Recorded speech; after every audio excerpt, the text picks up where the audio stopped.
50 anos do golpe militar no Brasil. Alunos de jornalismo da Unijuí preparam uma série especial sobre o período. Está a fim de dançar? O Redação K1 foi conhecer jovens apaixonados pela dança de rua. A nova temporada da Web TV Redação K1 está no ar.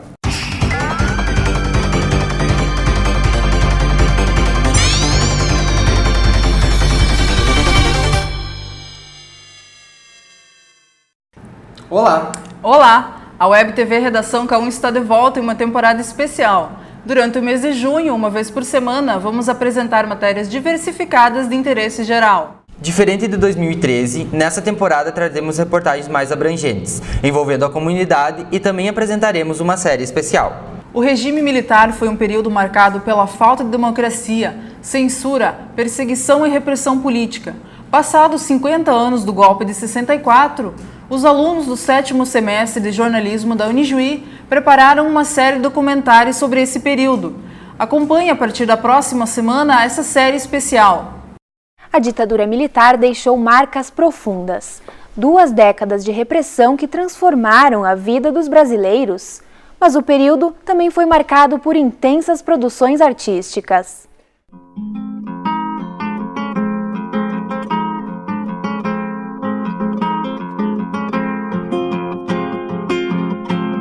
A Califórnia nasce num contexto, eu diria assim, de efervescência da cultura brasileira. Tem gente que diz que foi uma resposta nitidamente política dos gaúchos àquela situação de opressão que se viveu naquele momento. Isso no início e depois também ao final da ditadura ainda tínhamos assim uma música pulsante mostrando assim o quanto os artistas gaúchos se revoltaram com aquilo. Nosso maior público mesmo era dos estudantes, as pessoas que estavam querendo se manifestar e não conseguiam por causa da ditadura, né? Que podia se alimentar, e os TAPs eram uma certa válvula de escape. Obviamente a gente se identificava com todos aqueles que davam voz para isso, né? Que davam expressão para isso. Né? E o Noel foi um desses casos. Né? Senair Maicá era um valor nosso, um valor que deixou a música, a arte dele, como um legado aqui no Rio Grande do Sul. A missão de driblar a censura transformou as produções da época em verdadeiras obras-primas. Assim foi com a música feita no Rio Grande do Sul, tema do primeiro documentário da série. Do patrão ao empregado, do agricultor ao assalariado, rico ou pobre, todos sofreram as consequências da ditadura militar e cada um tem uma história para contar sobre o período. O segundo documentário da série especial sobre os 50 anos do golpe militar apresenta crônicas da ditadura, as histórias além do golpe.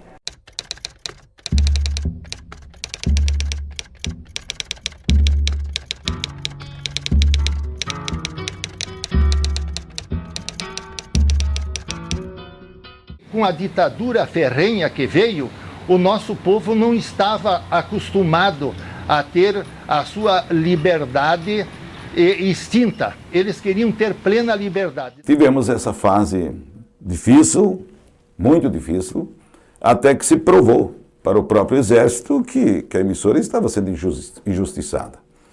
E depois de 21 dias ela foi reaberta. Mas diante da reabertura surge um outro fator, o fator da censura. Ainda hoje pago caro. Só a cirurgia não ajudou o suficiente. Uso meia elástica até hoje. Naquela época a mãe sempre falava que eles queriam acabar, né, com ela.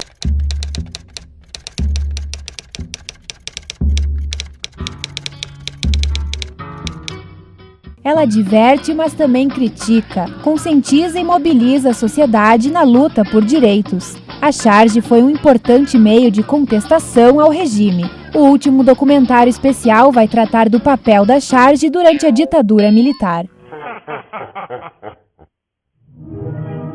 Às vezes um texto jornalístico direto não incomodava tanto quanto uma charge.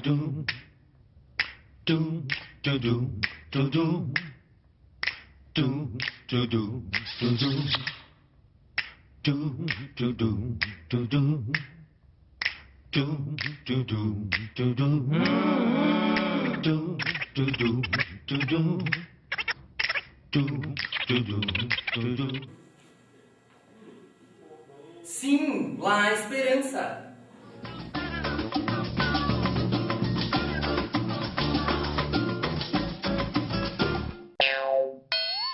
Para falar sobre essas produções, recebemos hoje o professor Celestino Perim, que está orientando os alunos. Olá, professor. Olá, tudo bom? Como está sendo a produção dos documentários? Olha, é o seguinte, como há uma temática geral que é baseada nos 50 anos do golpe militar e também esse resultado do golpe refletiu em várias áreas, significa que quando o jornalista e estando na universidade se preparando para isso, sempre que vai trabalhar com documentário, não apenas está produzindo material, mas ao mesmo tempo está pesquisando para o futuro em diferentes trabalhos que possam ser feitos, né? Então, o período militar no Brasil significou uma rica observação de arquivos e materiais das mais variadas contradições que hoje estão recheando, evidentemente, por ser um ano expressivo sobre isso, a mídia no ambiente mais geral. Como o regime militar atingiu, além da política, as diferentes manifestações culturais? Olha, da mesma forma em que o regime também foi bastante opressivo e com essa opressão causou muitos danos em diferentes ambientes, principalmente no jornalismo, que é a peça principal do estudo de vocês, também ao mesmo tempo permitiu ou conduziu para que as artes se manifestassem de formas às vezes objetivas e às vezes subjetivas, no sentido de recriar formas alternativas de expressão, e vários jornais são representativos disso, vários materiais televisivos, e ao mesmo tempo vai se apresentar na música, vai se apresentar na charge, de forma em que os artistas, ao se expressar nessa condição, vão dizer de outra forma, através da poesia ou através da expressão gráfica e de formas poéticas, né, contestando tudo o que acontecia no cotidiano, principalmente no período mais opressivo do regime. E nas diferentes manifestações culturais, o senhor pode citar alguns exemplos? Sem sombra de dúvida, se a gente vai observar a pesquisa, principalmente a respeito da manifestação a partir das artes visuais e objetivamente no jornalismo, nós podemos citar o exemplo do Enfio, né, que é um artista, acima de tudo, em criar personagens, e esses personagens vão ser fundamentais para as diferentes mídias, principalmente a partir de jornais, depois vai migrar para o ambiente mais televisivo, né? E ficaram personagens bem interessantes que hoje estão sendo estudados pelos grupos no âmbito geral e fazer esses documentários. Na área da música, principalmente no ambiente brasileiro, nós temos evidentemente o Chico Buarque como uma grande expressão, inclusive há poucos dias eu estava observando na televisão, quando fazem documentários da época, duas emissoras de TV com dois editores usaram a mesma música, né, para representar o período. No Rio Grande do Sul, inclusive os acadêmicos podem procurar essa fonte como referência fundamental, é Humberto Zanata, um professor universitário que vai escrever letras bem importantes para a Califórnia da Canção Nativa e outros festivais, definindo bem claramente o descontentamento em relação ao regime. E no ambiente local, nós podemos citar artistas mesmo do campo do teatro, que tiveram uma manifestação mais simples nas universidades, enfim, mas que também são bem representativos como exemplo mais objetivo. Ao realizar trabalho voluntário, o jovem tem a oportunidade de vivenciar sérios problemas sociais, conviver com uma realidade diferente da sua e transpor para a prática lições de cidadania. Se alguém já lhe deu a mão e não pediu mais nada em troca. Agir, engajar-se, participar. O objetivo de jovens que fazem parte de clubes que realizam um trabalho voluntário é atuar no desenvolvimento da comunidade em que estão inseridos. Realizar atividades que possam colaborar com o desenvolvimento da sociedade. O que faz os jovens entrarem na onda do trabalho voluntário? A integrante do Léo Clube do município de 3 de Maio, Karine Baiotto, explica as atividades realizadas na organização e seus reflexos na sociedade. As atividades, ações que a gente faz é totalmente voltado para a sociedade, então qualquer campanha ou evento relacionado a gente faz em prol deles. Campanhas com o lar dos idosos, por exemplo, uma campanha de material de higiene e limpeza. Além dessas, lá a gente já executa outras atividades que é em relação ao Dia das Crianças. Os princípios do Léo Clube são voltados à liderança, experiência e oportunidade.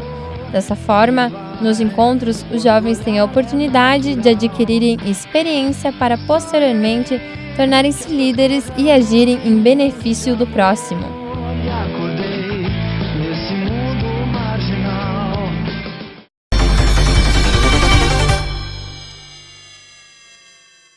O trabalho voluntário é uma das atividades desenvolvidas pelo Léo Clube. Eu estou aqui com a Daniela Camargo, que ela é vice-presidente do Léo Clube em 3 de Maio.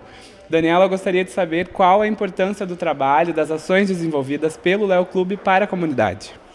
Bom, para a comunidade local, em 3 de Maio, é muito importante que tenha clubes de serviços, né, onde os mesmos, então, fazem campanhas que se revertem para instituições sem fins lucrativos da mesma cidade. E também a gente faz as pessoas serem líderes, né, a gente tem uma oportunidade, que tem uma experiência, então, de participar para, então, ter a liderança que também no caso, se mostra para a comunidade, né, que a gente, então, enfim, pratica na comunidade essa liderança. Quais são os tipos de ações que vocês desenvolvem? Nós arrecadamos, então, alimentos, higiene e limpeza, a gente dá para Lar dos Idosos, para Lar Bom Pastor, Devagacinho, Boa Vista. Então, a gente também promove eventos, como agora em outubro a gente vai sediar um evento do distrito, né, que vai vir de 300 a 400 pessoas. Então, essas são as campanhas desenvolvidas, né? Fora a campanha do agasalho, enfim, tem inúmeras que eu poderia te citar. E o pessoal interessado em fazer parte do Léo Clube, qual o procedimento que deve seguir? Tá. Cada Léo Clube, então, tem um regulamento próprio interno, tá? O nosso Léo Clube de 3 de Maio, se alguma pessoa tem interesse, então, a fazer parte, ela pode ir para um convidado e mostrar o seu interesse, que o mesmo, então, vai levar ele para uma reunião, tem os 3 meses de experiência, e se ele, então, se adaptar, achar que quer fazer parte do mesmo, ele é empossado e, assim, faz parte, então, do Léo Clube. Muito obrigado, Daniela. Nós voltamos, então, com vocês aí no estúdio. Hip Hop, Dance, Street e Jazz. Ijuí sediou um workshop de danças, o Just Move Danças Urbanas, e o Redação K1 foi até o evento para conversar com os jovens apaixonados pelos estilos. Proporcionar vivências com o meio da dança, inclusão cultural e educação através da prática das danças urbanas e do hip hop. Este é o objetivo do grupo Just Move Danças Urbanas de Ijuí. Nós somos ex-integrantes de outros grupos de dança aqui de Ijuí, que no final do ano passado nos reunimos e decidimos continuar dançando. A gente fez a nossa primeira reunião dia 11 de janeiro e decidimos formar um grupo de danças urbanas com o Zulu Iron, que é de Santo Ângelo, que faz parte da equipe do grupo. Então começamos os ensaios a partir de então. Nosso grupo foi formado com 5 integrantes e hoje nós temos 11 integrantes. A partir da sua criação, o grupo realizou um workshop. O intuito é proporcionar atividade corporal, conhecimentos históricos, técnicas e fundamentação prática. Dia 29 de abril é o Dia Internacional da Dança. Pensando nesse dia, nós decidimos fazer um workshop para comemorar o Dia Internacional da Dança e divulgar um pouquinho o que é o Just Move, ou seja, as danças urbanas. Então a gente pensou em fazer esse workshop hoje com o Iron, de Santo Ângelo, e o Augusto Foman, de Santa Rosa. As inscrições foram feitas com os integrantes do grupo. Ao todo, 32 pessoas tiveram a oportunidade de conhecer o estilo de dança. As aulas foram ministradas por professores de Santo Ângelo e de Santa Rosa. O workshop foi realizado no auditório da Fidene e contou com 3 horas de aulas práticas de danças urbanas. A edição de hoje da Web TV Redação K1 fica por aqui. Acompanhe na próxima semana a primeira edição da série de documentários sobre o regime militar, Peleia e Gritos do Pampa. Fique ligado também no nosso site www.redaçãok1.com. Até a próxima semana. Até lá!